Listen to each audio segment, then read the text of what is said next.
على عباده الذين اصطفى أما بعد أعوذ بالله من الشيطان الرجيم بسم الله الرحمن الرحيم الذين يبلغون رسالات الله ويخشونه ولا يخشون أحدا إلا الله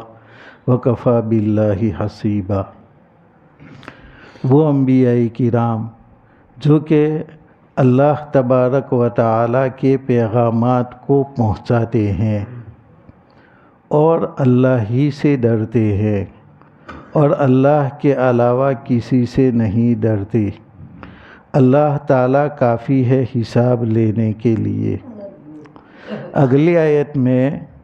باری تبارک و تعالیٰ کا ارشاد تھا کہ اگلے انبیاء کے اندر اللہ کا یہی طریقہ رہا کہ اس کو نکاح کے بارے میں، انبیاء کرام کو نکاح کے بارے میں بڑی وسعت دی گئی، 100 بیویاں، 300 بیویاں، وہاں تک کی اجازت ملی۔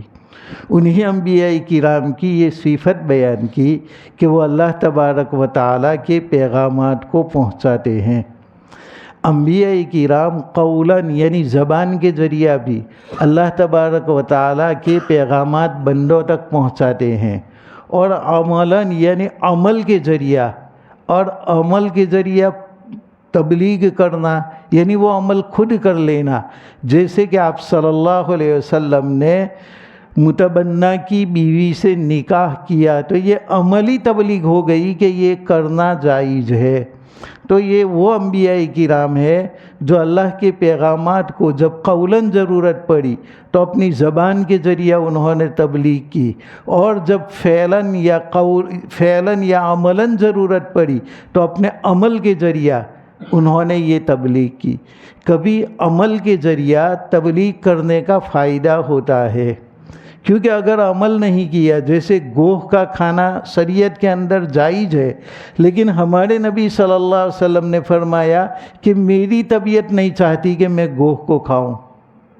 اس بنا پر آج گوہ کو کوئی بھی نہیں کھاتا، کیونکہ جب آپ کی طبیعت نے نہیں چاہا تو اور لوگ بھی نہیں چاہتے۔ تو اگر متبنہ کی بیوی کے ساتھ فقط نکاح کرنے کا جواز بتلاتے اور آپ خود نہ کرتے تو لوگوں کے دلوں میں یہ خلش رہتی کہ آپ نے جب خود نہیں کیا تو مطلب یہ ہے کہ جواز تو ہے لیکن نہ کرنا اچھا ہے، لوگ یہ سمجھتے، اور یہ مسئلہ اسی طرح قیامت تک چلتا رہتا۔ تو عملی تبلیغ کر دی کہ آپ نے متبنہ کی بیوی کے ساتھ نکاح کیا تو اب یہ ہمیشہ کے لیے قانون اور قاعدہ بن گیا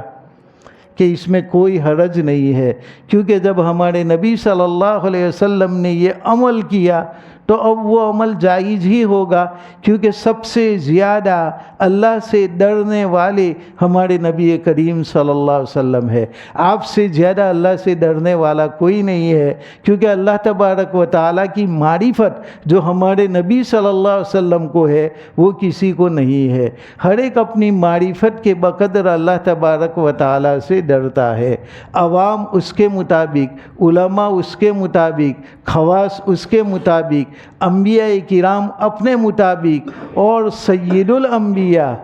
حضرت محمد رسول اللہ صلی اللہ علیہ وسلم اپنے مطابق۔ تو آپ کا درجہ سب سے زیادہ بلند ہے، تو آپ سب سے زیادہ اللہ سے ڈرنے والے ہیں، اس کے باوجود آپ اپنے متبنہ بیٹے کی بیوی سے نکاح کر رہے ہیں، لہذا یہ نکاح بالکل جائز ہوگا۔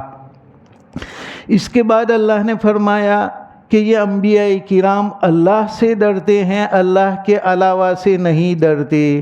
حالانکہ اگلی آیت میں یہ فرمایا کہ وَتَخْشَى النَّاسَ، اے نبی آپ لوگوں سے ڈر رہے ہو، تو کیا دیگر انبیاء کرام تو اللہ ہی سے ڈرتے ہیں، تو کیا ہمارے نبی لوگوں سے ڈرتے ہیں؟ ایسی بات نہیں ہے، بلکہ دونوں ڈرنا الگ الگ ہے۔ اس وقت بھی کہا گیا کہ طبعی طور پر خوف یہ تو انبیاء کرام کو بھی ہوتا تھا، جیسے موسیٰ علیہ السلام اپنی ہی لاٹھی کا سانپ بن گیا تو بھی اس کو دیکھ کر کے بھاگے۔ اچانک کوئی آواز کھڑکنے کی آتی ہے، کوئی پتاخہ پھوڑنے کی آواز آتی ہے تو آدمی ڈر جاتا ہے۔ تو یہ طبعی طور پر ڈرنا ہوا، یہ بشری تقاضے سے ڈرنا ہوا۔ یہ ڈرنا آپ صلی اللہ علیہ وسلم سے اس لیے ہوا تھا کہ لوگ یہ کہیں گے کہ متبنہ کی بیوی سے نکاح کیا، تو آپ اس کو دنیاوی معاملہ سمجھ رہے تھے۔ لیکن جب اللہ تبارک و تعالیٰ نے فرمایا کہ لِكَيْ لَا يَكُونَ حَرَجٌ فِي أَزْوَاجِ لِكَيْ لَا يَكُونَ عَلَى الْمُؤْمِنِينَ حَرَجٌ فِي أَزْوَاجِ أَدْعِيَائِهِمْ، کہ یہ ہم آپ کا نکاح اس لیے کرا رہے ہیں تاکہ آنے والی امت کو کوئی حرج نہ ہو اپنے لے پالک بیٹوں کی بیویوں سے نکاح کرنے میں۔ تو آپ صلی اللہ علیہ وسلم کو علم ہو گیا کہ یہ تو تبلیغ کی بات ہے اور عملی تبلیغ ہے۔ جب آپ کو یہ معلوم ہوا تو آپ نے ڈرنا چھوڑ دیا اور خود حضرت زید ابن حارثہ رضی اللہ تعالیٰ عنہ کے ذریعہ ہی یہ پیغام پہنچایا۔ تو جو پہلے ڈرنا تھا وہ طبعی طور پر ڈرنا تھا، آپ نے اس کو شرعی مسئلہ نہیں سمجھا، لیکن اللہ تبارک و تعالیٰ نے بتلایا کہ یہ آپ کا نکاح کرنا شرعی مسئلہ ہے اور اس کے ذریعہ آپ کو عملی تبلیغ کرنا ہے، تو اس وقت آپ نہیں ڈرے، کسی سے بھی نہیں ڈرے۔ اب آپ نے معاشرے کا خوف نہیں کیا۔ تو آگے جو ڈرنا تھا وہ دنیاوی امور کے اندر ڈرنا تھا، طبعی طور پر ڈرنا تھا، اور یہاں پر جو نہ ڈرنا بیان فرما رہے ہیں وہ اسلام کی تبلیغ کے اندر، اور ہمارے نبی صلی اللہ علیہ وسلم نے کسی بھی آیت کو نہیں چھپایا۔ تبت یدا ابی لہب وتب، ابو لہب کے بارے میں، حالانکہ وہ قوم کا سردار سمجھا جاتا تھا، اگر چھپانا ہوتا تو آپ صلی اللہ علیہ وسلم ان آیات کو چھپا لیتے، اور جب یہ صورت نازل ہوئی تو ابو لہب کی بیوی آپ صلی اللہ علیہ وسلم پر حملہ کرنے کے لیے کعبۃ اللہ کے اندر آئی۔ ابو بکر صدیق رضی اللہ تعالیٰ عنہ نے دیکھا کہ ابو لہب کی بیوی ام جمیل آ رہی ہے، کہا یا رسول اللہ آپ ادھر ادھر ہو جاؤ، وہ تو اچھا ہے، اس کے تیور اچھے نہیں لگتے۔ آپ صلی اللہ علیہ وسلم نے فرمایا کہ وہ مجھے نہیں دیکھ سکے گی، اور وہ ابو بکر صدیق کے پاس آئی اور پوچھا کہ تمہارے ساتھی نے ہمارے شوہر کے متعلق غلط بات کہی ہے، تو ابو بکر صدیق نے فرمایا کہ نہیں، ہمارا ساتھی تو ایسا نہیں ہے، وہ کبھی غلط بات بولتا نہیں ہے۔ تو وہ پھر بڑبڑاتی ہوئی چلی گئی۔ تو یہ ڈرانے والا ماحول تھا، ابو لہب بھی غصے کے اندر، اس کی بیوی بھی، لیکن آپ صلی اللہ علیہ وسلم پر جب وحی نازل ہوئی تو اب وہ وحی چاہے کسی کے بھی متعلق ہو، آپ صلی اللہ علیہ وسلم اسے ظاہر کر دیتے تھے، بلکہ اپنے متعلق بات آئی کہ وَتُخْفِي فِي نَفْسِكَ مَا اللَّهُ مُبْدِيهِ، کہ آپ اپنے دل میں ایک بات چھپا رہے تھے کہ میں نکاح کر لوں گا، اور اللہ تو اس کو ظاہر کرنے والا تھا۔ تو اللہ نے ظاہر کرنے کی بات کہی، اس کو نبی چھپا رہے تھے، حالانکہ اس آیت سے آپ کو حیا آتی کہ آپ کیوں چھپا رہے تھے، لیکن اس کے باوجود اس آیت کو بھی نہیں چھپایا۔ تو ہمارے نبی کسی سے بھی ڈرنے والے نہیں تھے، اور تمام انبیاء کرام کی یہ حالت اللہ تبارک و تعالیٰ نے بتلائی کہ کوئی شرعی مسئلہ ہو تو اس کو ظاہر کرنے میں، علل اعلان بولنے میں کوئی بھی نبی کسی سے بھی گھبراتا نہیں ہے۔ یہ بات یہاں پر بتلائی، اور حساب کے لیے تو اللہ کافی ہے، لوگوں سے ڈرنے کی کیا بات ہے؟ اگر لوگوں کی جانب سے آپ پر کوئی تکلیف ہوئی تو اللہ ان سے حساب چکتے کر لے گا، اس لیے آپ کو ڈرنے کی ضرورت نہیں ہے۔ ما کان محمد ابا احد من رجالکم، اور محمد صلی اللہ علیہ وسلم تم مردوں میں سے کسی کے باپ نہیں ہے،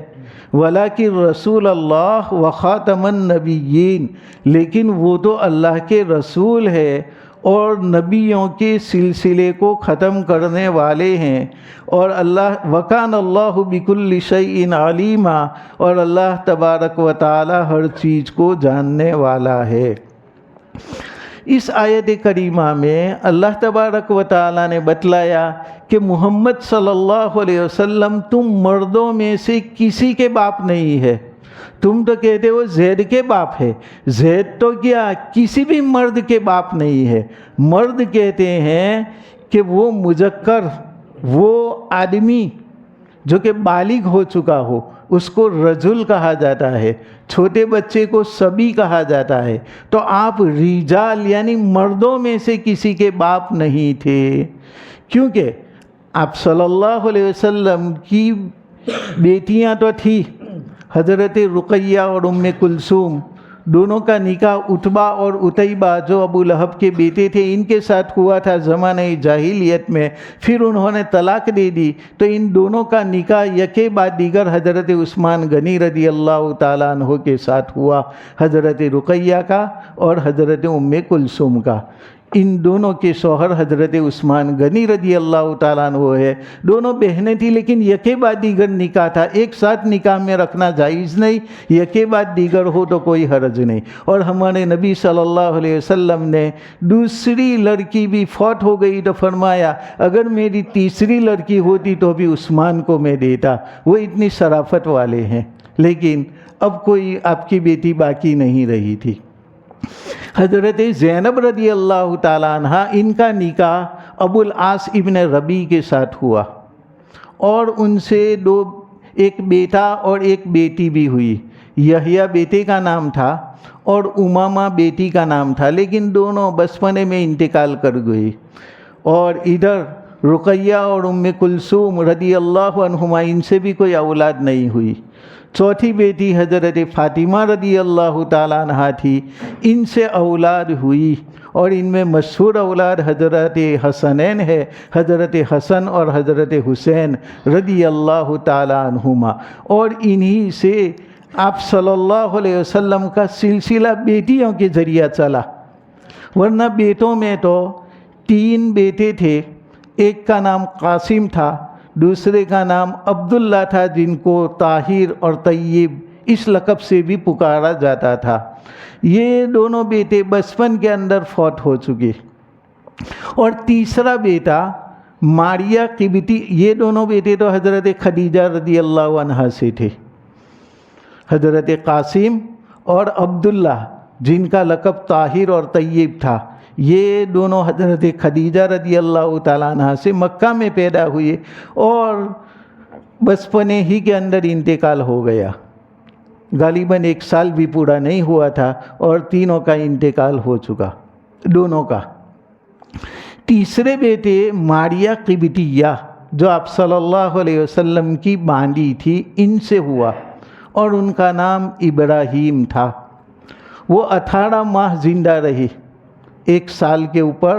6 مہینے، 18 ماہ تک زندہ رہی، لیکن بعد میں ان کی بھی وفات ہو گئی۔ آپ صلی اللہ علیہ وسلم نے ان کو گود کے اندر لیا اور مرنے کے بعد ان کو اونچک کر کے یہ فرمایا کہ انا بفراقک لمحزونون یا ابراہیم، کہ ابراہیم تیری جدائی سے ہم کو غم ہو رہا ہے، لیکن اللہ کا حکم ہے۔ تو بیٹے تو جتنے کے جتنے تھے بچپنے میں انتقال کر چکے، کوئی بھی مرد نہیں بنا، اس لیے فرمایا کہ تم مردوں میں سے کسی کے باپ نہیں تھے، بچوں کے باپ تھے، اسی طریقے سے عورتوں کے بھی باپ تھے، لیکن مردوں میں سے کسی کے باپ نہیں، اور زید تو مرد کے باپ نہیں تو زید کے بھی باپ نہیں ہے۔ محمد اس کا معنی ہے تعریف کیا ہوا، جس کی خوب تعریف کی جائے اس کو محمد کہا جاتا ہے۔ آپ صلی اللہ علیہ وسلم کی تعریف اللہ نے بھی خوب زیادہ بیان کی، فرشتوں نے بھی آپ کی تعریف کی، جن و انس نے بھی آپ کی تعریف کی، بلکہ حیوانوں نے بھی آپ کی تعریف کی۔ حیوان کے بھی جذبات تھے، وہ بھی ہمارے نبی صلی اللہ علیہ وسلم کو پہچانتے تھے۔ ایک مرتبہ آپ صلی اللہ علیہ وسلم ایک باغ کے اوپر سے گزر رہے تھے، ایک اونٹ بڑبڑایا، آپ کو بلا رہا تھا۔ آپ صلی اللہ علیہ وسلم ان کے پاس جاتے ہیں، وہ کچھ گفتگو کرتا ہے، گفتگو کرنے کے بعد آپ صلی اللہ علیہ وسلم نے فرمایا کہ لمن حاضر بعیر، کہ یہ اونٹ کس کا ہے؟ لوگوں نے کہا لفلان الانصاری، فلاں انصاری کا ہے، کہا اس کو بلاؤ۔ انصاری کو بلایا گیا، کہا کہ اس اونٹ نے مجھے 3 شکایتیں کی ہے تیری۔ ایک تو یہ کہ تو اس کو بقدر ضرورت کھانا نہیں دیتا، تھوڑا سا ڈال دیا، اس کی جتنی ضرورت ہے اتنا نہیں دیتا، اور دوسرا کہ وقت کے اوپر پانی بھی نہیں دیتا، جو اس کے پانی پینے کا وقت ہے اس وقت میں، اور تیسرا یہ کہ تو اس کو دھوپ میں باندھ کر کے رکھتا ہے۔ پھر آپ صلی اللہ علیہ وسلم نے بتلایا کہ اتقوا اللہ فی ہذہ البہائم، کہ ان بے زبانوں کے بارے میں تم اللہ سے ڈرو، جن جانوروں کو تم نے اپنے کھوٹے سے باندھا ہے، بکریاں ہے، بیل ہے، گائے ہے، جس کو تم اپنے کھوٹے سے باندھتے ہو، اس کی ذمہ داری تمہارے اوپر عائد ہوتی ہے۔ جس کو تم نے پنجرے میں بند کیا، تم نے مینا کو بند کیا، اسی طریقے سے تم نے پوپٹ کو اگر بند کر لیا، کوئی چڑیا لائے اس کو بند کر دیا پنجرے کے اندر۔ آج قسم قسم کی چڑیاں وغیرہ آتی ہے، لوگ شوق کے لیے لاتے ہیں، تو پنجرے کے اندر اگر اس کو بند کرتے ہیں تو پھر ہماری ذمہ داری ہو جاتی ہے کہ ہم اس کے کھانے پینے کا خیال رکھیں، ورنہ اللہ تبارک و تعالیٰ کے وہاں جانوروں کی بھی پوچھ ہوگی۔ ایک بلی کو پانی نہ پلانے کی بنا پر حدیث میں آتا ہے کہ وہ جہنم میں داخل ہوئی، حالانکہ نمازی تھی، لیکن ایک بلی کو قید کر دیا، نہ کھانا دیا نہ پینا دیا، اور وہ بھوکے پیاسے مر گئی، تو اس کے لیے جہنم واجب ہو چکی۔ اور ایک عورت فاحشہ تھی، حالانکہ یہ نیک عورت تھی، لیکن بلی کو بھوکا پیاسا رکھا، اس کے بنا پر وہ جہنم میں گئی۔ اور ایک عورت فاحشہ تھی، بازاری عورت تھی، اور اس نے ایک مرتبہ کنویں سے پانی پیا۔ اس زمانے میں بعض جگہوں پر آج بھی ایسا ہے، ہم بہار میں گئے کہ تھوڑا سا آدم کے قد کے بقدر تم نے گڈھا کھودا اور پانی نکل آیا۔ آج بھی ہم بہار میں گئے تھے تو وہاں پر کھودتے تھے گڈھا تو پانی نکل آتا ہے تھوڑی سی دور۔ تو اس طرح کا کنواں تھا، وہاں سے اس عورت نے اس کو پیاس لگی تھی تو اس نے پانی پیا اولن، بعد میں ایک کتے کو دیکھا کہ وہ تر مٹی کو جو اس کے ارد گرد پانی سے تر ہو رہی تھی اس کو چاٹ رہا ہے تاکہ منہ کو کچھ ٹھنڈک محسوس ہو۔ تو اس عورت نے بھانپ لیا کہ یہ بھی ایسا ہی پیاسا ہے جیسے مجھے پیاس لگی تھی، لہذا اس نے اپنا جوتا نکالا اور جوتے کے ذریعہ پانی اندر سے بھرا، اور بھرنے کے بعد کتے کو پلا دیا۔ اللہ کو اس کا یہ عمل پسند آ گیا اور اس کو جنت میں داخل کیا۔ آج ہم کبھی غصے ہو جاتے ہیں تو جانوروں کو بہت مارتے ہیں، 2 ہاتھ بڑھ کر کے لکڑی سے مارتے ہیں کبھی، حالانکہ اس کے بارے میں اللہ تبارک و تعالیٰ سے سوال ہوگا۔ بے زبانوں کے بارے میں اللہ تبارک و تعالیٰ سوال کرے گا۔ ہمارے نبی جانوروں کے ساتھ بھی کہتے تھے کہ حسن سلوک کرو، ان کو بیجا مت مارو۔ چھوٹے بچوں کے ساتھ تو آپ صلی اللہ علیہ وسلم خاص تعلق رکھتے تھے۔ بازار کے اندر کھیلتے ہوئے دیکھ لیتے تو سب بچے آپ کے ساتھ جمع ہو جاتے تھے، آپ صلی اللہ علیہ وسلم سب کو سلام کرتے، ان کے سروں کے اوپر ہاتھ پھیرتے۔ اور جب کسی سفر سے آپ صلی اللہ علیہ وسلم واپس آتے تو اونٹ کے اوپر چھوٹے چھوٹے بچوں کو بٹھا لیتے، اور بچے بھی شوق سے آتے تھے کیونکہ ان کو معلوم تھا کہ ہمارے نبی ہم سے محبت کریں گے۔ آج تو بچے ہم کو دیکھ کر بھاگتے ہیں کیونکہ ان کو معلوم ہے کہ یہ ہم کو غصے ہو کر کے کچھ بولیں گے یا ماریں گے، حالانکہ ایسا نہ کرنا چاہیے۔ چھوٹے بچوں کے ساتھ بھی اچھا معاملہ رکھنا چاہیے۔ وہ اگر نماز کے اندر کوئی غلطی کر بیٹھتے ہیں، آواز بھی کرتے ہیں، تو آہستہ سے سمجھائے، اس طرح نہ سمجھائے کہ وہ آنا ہی بھول جائے، اس کا ہمیں گناہ ہوگا، بلکہ اس کو اچھے انداز میں نرمی کے ساتھ اس کو سمجھایا جائے۔ ہاں، ایسے لڑکوں کو نہ لایا جائے جن کو پاکی ناپاکی کا خیال نہیں، کبھی بھی پیشاب کر دے، ایسے بچوں کو نہ لایا جائے۔ لیکن جو بچے کہتے ہیں کہ ہمیں پیشاب لگا ہے، ہمیں ٹوائلٹ جانا ہے، اگر اس طریقے سے وہ بولتے ہیں تو ان کو لانے میں کوئی حرج نہیں ہے۔ بلکہ ترکی کے اندر جو وزیر اعظم ہے وہ چھوٹے چھوٹے بچوں کو انعام دیتے ہیں کہ 40 دن تک جو نماز کی پابندی کرے گا تکبیر اولیٰ کے ساتھ، تکبیر اولیٰ یعنی امام پہلی تکبیر کہے اسی وقت سے نماز میں شامل ہو تو ہم 40 دن کے بعد ایک سائیکل دیں گے۔ پھر چھوٹے چھوٹے بچوں کو سائیکل دیتے ہیں، اور مسجد کے اندر ان کے کھیلنے کی چیزیں بھی رکھتے ہیں، اور وہ کہتے ہیں کہ یہی کل کے ہمارے نمازی ہے، یہ اگر ابھی نماز کو سیکھ گئی تو تو بڑے ہو کر کے یہ نمازی بنیں گے، اور اگر آج ہم نے ڈانٹ کر کے نکال دیا تو پھر یہ بچے کبھی بھی آنے والے نہیں ہیں کہ مسجد تو ڈرنے کی چیز ہے۔ ایک واقعہ بیان کیا جاتا ہے کہ ایک آدمی سے مسجد کے اندر موبائل، اس کی گھنٹی اس کے جیب کے اندر بج گئی، تو نماز کے بعد لوگوں نے ٹوکنا شروع کر دیا کہ شرم نہیں آتی، حیا نہیں آتی، تو اس نے دوسرے دن سے مسجد میں آنا بند کر دیا۔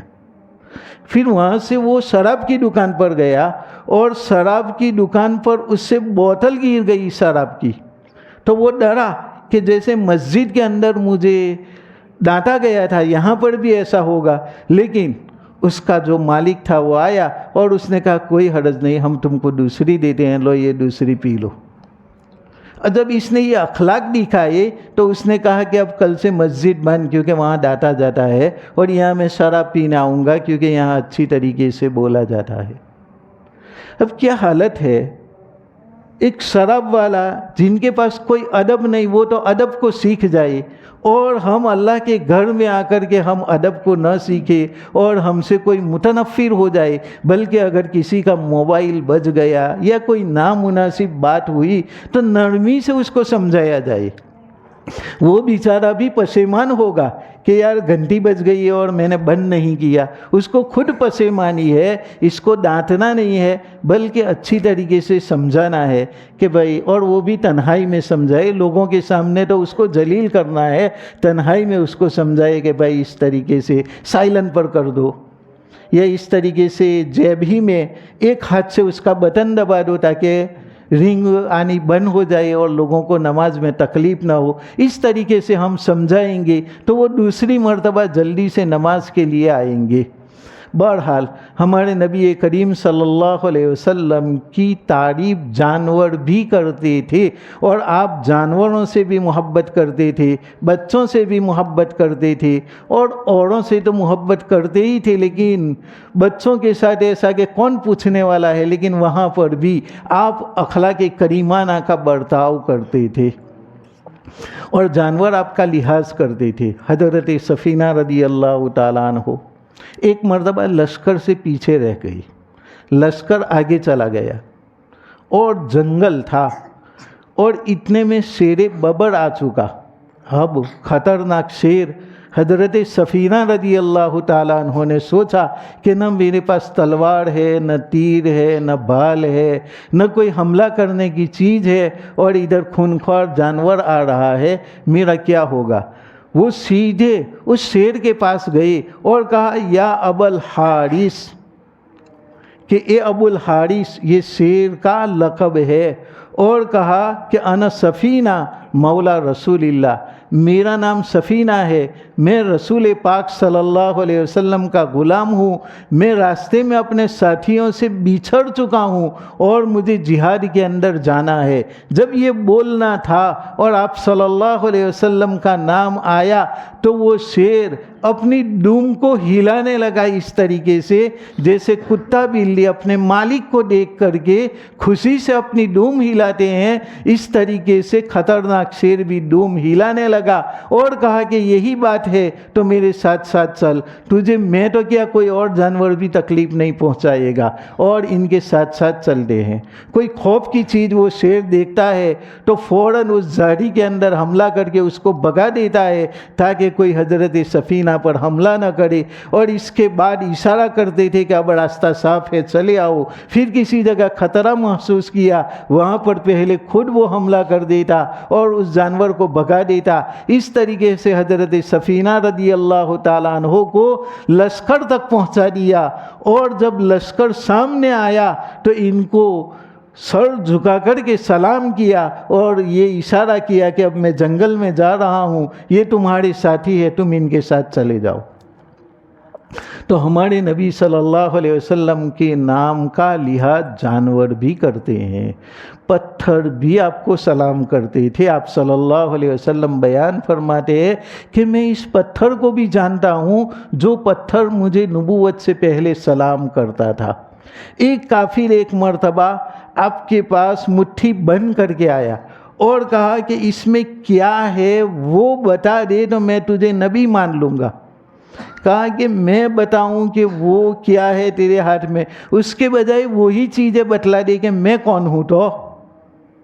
تو کہا کہ اچھا ایسا کرو، تو اس کے ہاتھ میں کنکڑیاں تھی، وہ تمام کلمہ پڑھنے لگی زور سے کہ لا الہ الا اللہ محمد الرسول اللہ۔ تو پتھروں نے بھی آپ کا حق سمجھا، تو ہمارے نبی کریم صلی اللہ علیہ وسلم کی تعریف جانوروں نے بھی کی، انسانوں نے بھی کی، جناتوں نے بھی کی، فرشتوں نے بھی کی، اللہ نے بھی کی۔ اس لیے آپ کا نام محمد یعنی حمد اور تعریف کیا ہوا رکھا گیا، اور بتلایا کہ محمد صلی اللہ علیہ وسلم تم مردوں میں سے کسی کے باپ نہیں تھے، لہذا زید کے باپ ہے محمد صلی اللہ علیہ وسلم، یہ تمہارا کہنا غلط ہے۔ اللہ تبارک و تعالی ہمیں قرآن کو صحیح معنی میں سمجھنے کی اور اس پر عمل کرنے کی توفیق عطا فرمائے۔ وصلی اللہ علی النبی الامی وعلی آلہ وصحبہ اجمعین برحمتک یا ارحم الراحمین۔ سبحان اللہ وبحمدہ، سبحانک اللہم وبحمدک، ونشہد ان لا الہ الا انت، نستغفرک ونتوب الیک۔